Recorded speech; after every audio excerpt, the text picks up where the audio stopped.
அர்ச்சனா ஒரு சிறிய நகரத்தில் பிறந்த அறிவாளியான மாணவி. அவர் வாழ்க்கையின் கனவு IAS அதிகாரியாவது. ஆனால் குடும்பத்தில் பொருளாதார திண்டாட்டம்.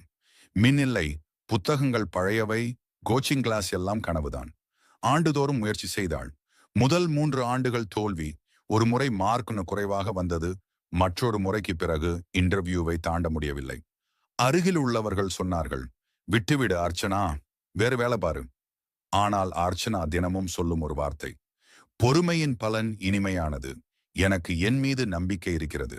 4வது ஆண்டு, கடைசி முயற்சி.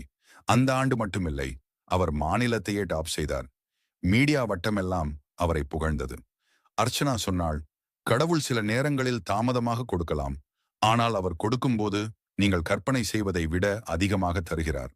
இன்று அர்ச்சனா ஏழை மாணவிகளுக்கு இலவசமாக UPSC வழிகாட்டியாக இருக்கிறார். மற்றவர்கள் தனியாக போராட வேண்டாம் என்பதற்காக. பாடம், பொறுமையாக இருங்கள். நோக்கம் உண்மையாக இருந்தால் பொறுமையின் பலன் நிச்சயமாக இனிமையாக இருக்கும்.